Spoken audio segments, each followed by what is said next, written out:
2 Minute Drill Podcast, Jim Monahan, along with that guy, Chris Swendeman. And Swendeman, it's finally here. We're talking about the NFL draft. It gets underway this Thursday, and some interesting decisions await both our local football teams, that, of course, would be the Jets, who pick at number 2, and the Giants, who have 2 of the first 10 picks. Now, it's not a quarterback-heavy draft, and to some, that means it's not a good draft. I think I disagree, but either way, Mendoza, the quarterback from Indiana, of course, is going to be the number 1 pick, and teams are salivating over him, but only one team is going to get him, and it's not going to be the Jets. No, and even with 2 first-round picks and 3 next year, the Jets can't get the Raiders to move off number 1. And it's very Jet-like to have a quarterback so close, a franchise-changing quarterback so close to you, and yet you're picking number 2. So I think they need to pivot and concentrate on defense for this year. You have a defensive-minded coach.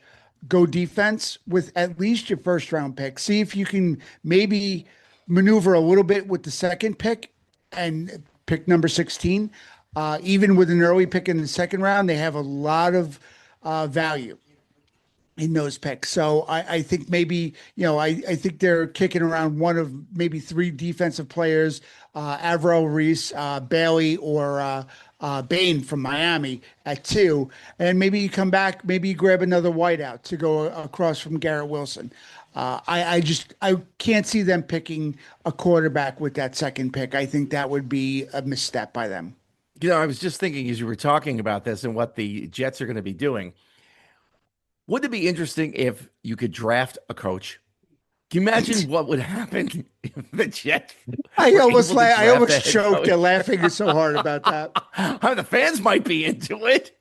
Listen, with the way the Jets coaching searches have gone over the years, and the first year under Aaron Glenn being such an epic disaster, would it be the worst thing in the world if you could draft a coach at number 2 and have your pick of a young coach? I think Jet fans would sign up for that at this point. And I'm thinking, how long is he going to be there?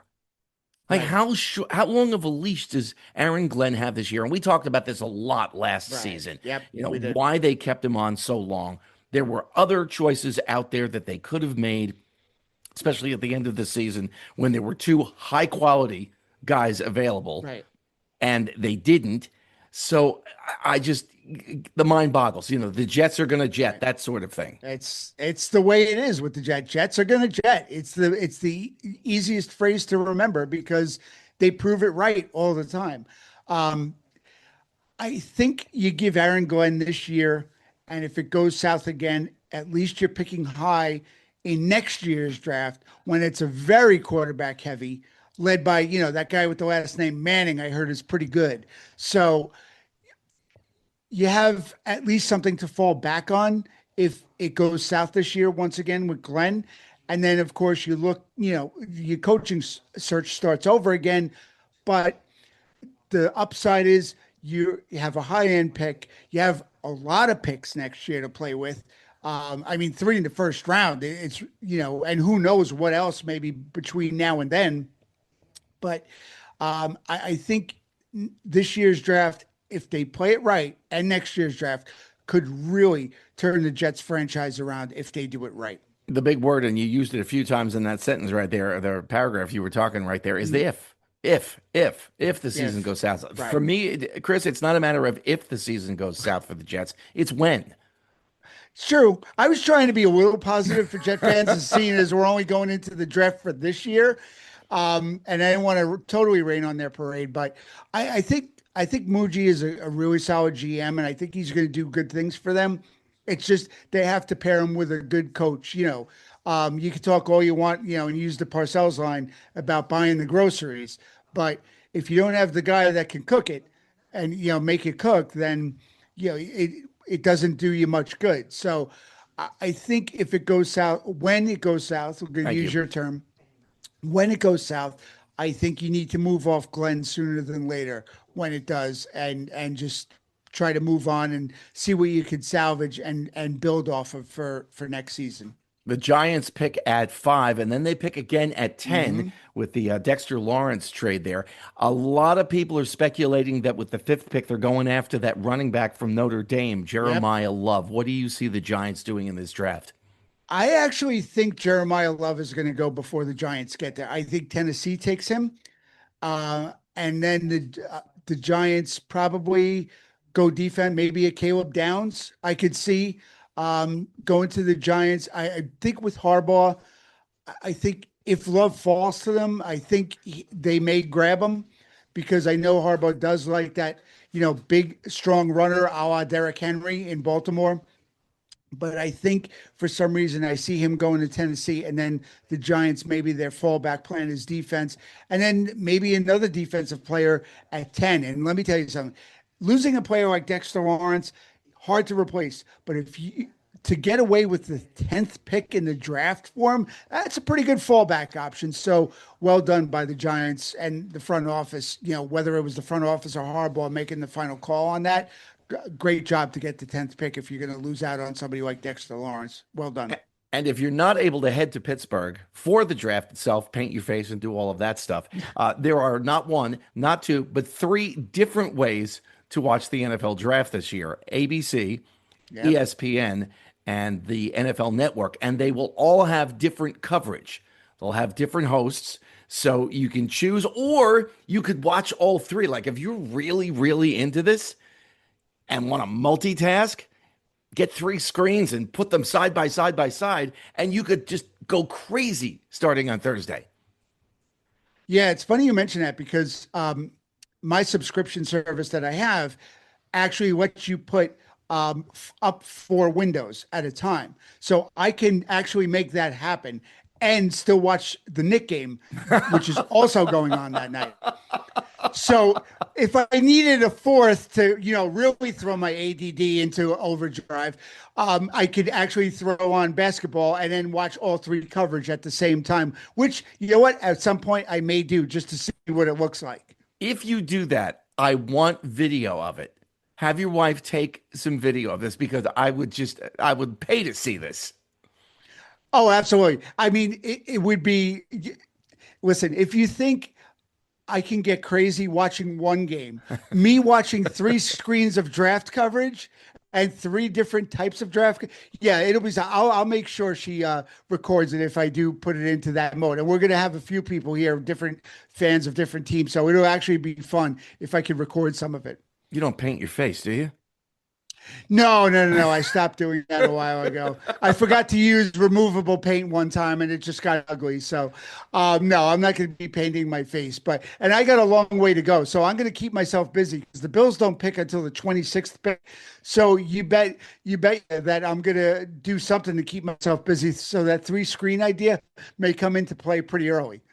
I want to switch over to baseball and touch on something that you mentioned last week. And granted, it's he's been very hot, so it makes all the sense in the world. But right now, as of right now, you are absolutely right. The Yankees have to have Ben Rice in the lineup every day.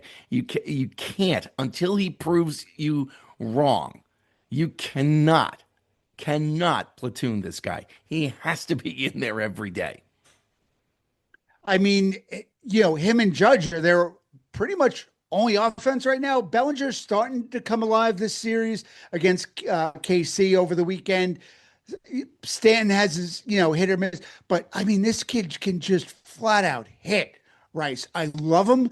I think he's a smart ball player, and I think the upside for Rice, we're only starting to scratch the surface of what this kid can really do in his second full year.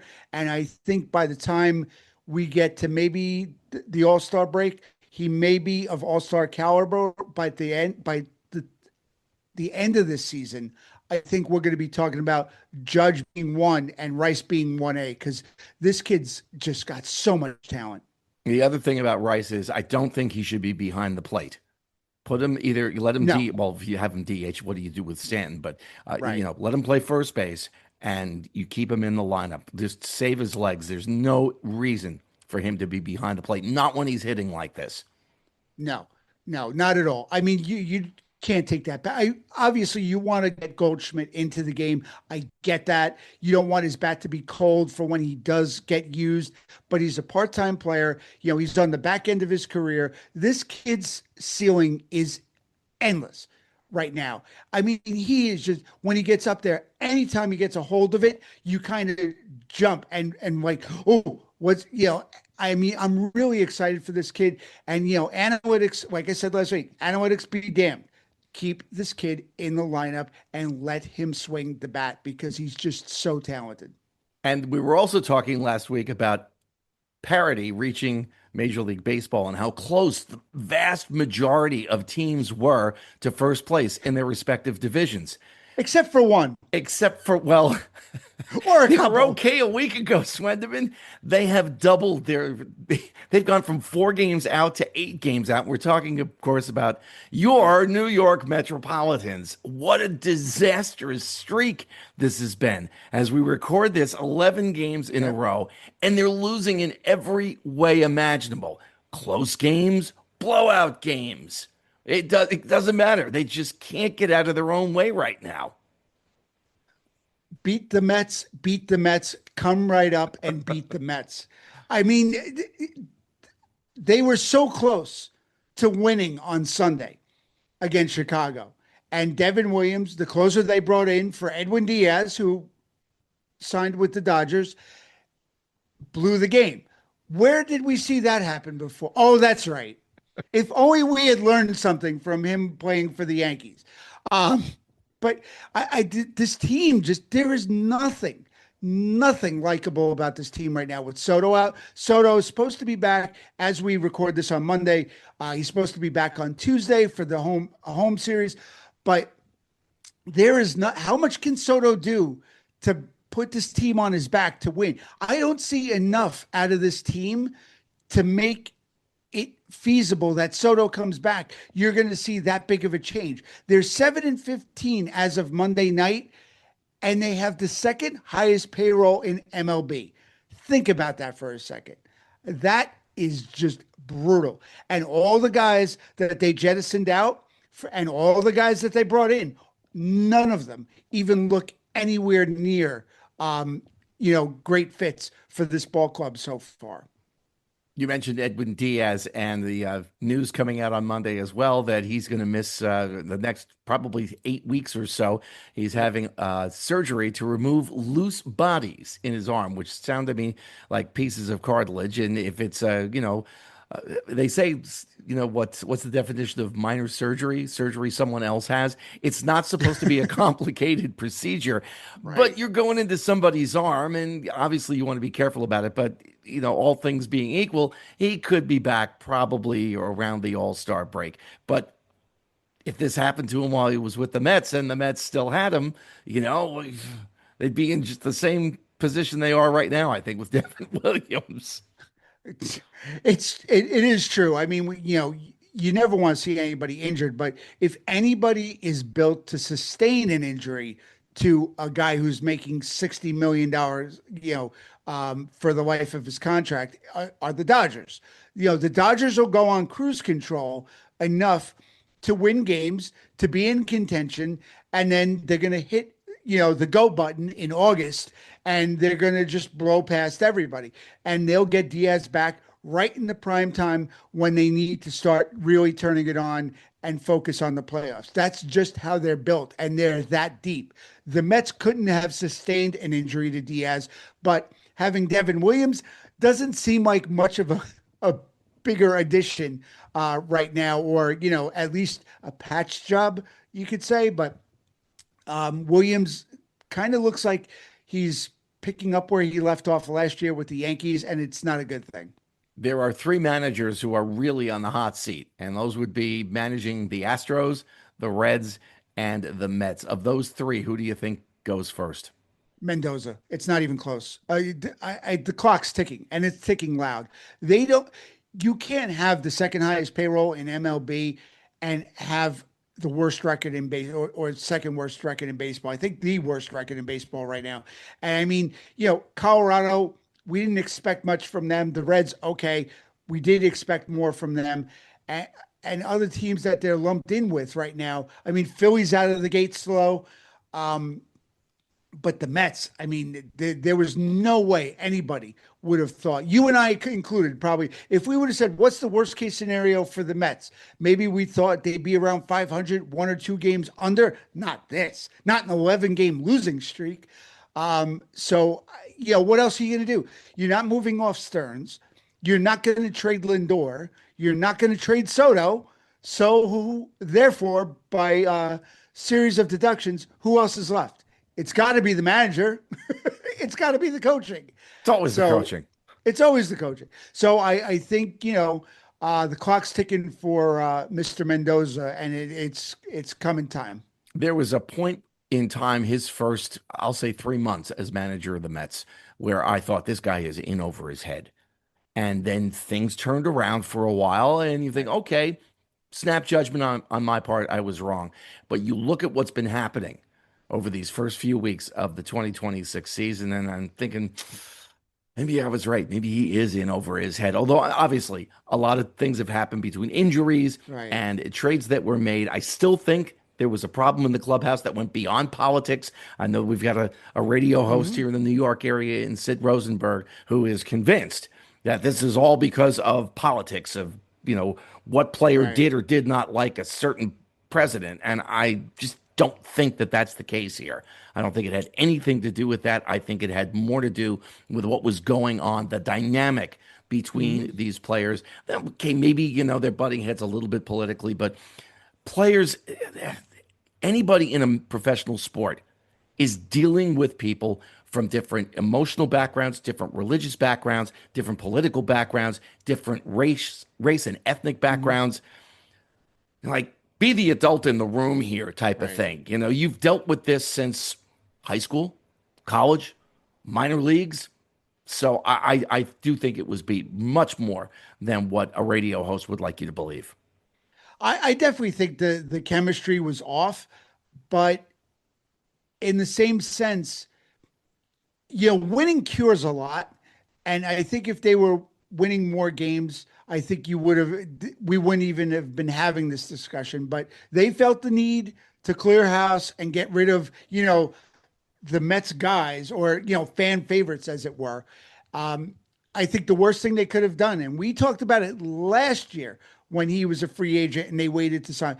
The worst thing you could have done is let Pete Alonso go, because that was the protection for Soto. And I don't care if you sign Marcus Semien or Bichette or Luis Robert. They are not the hitter that Alonso is. And Alonso was that bat that was a great offset for Soto. And I think they're going to really, really be disappointed in the fact that they didn't resign. And I think they're going to regret it. And I think you're already seeing it a little bit. Well, we'll agree to disagree on that, because my feelings on Alonso, and he's not off to a great start with the Orioles either. So we'll obviously see how that plays out. That's the 2-minute drill for this week. You know what we say. If you like what we do, tell a friend. If you hate what we do, tell an enemy. Like, subscribe, comment, do all those things. And we'll talk to you next week. You got it, Jim. Enjoy.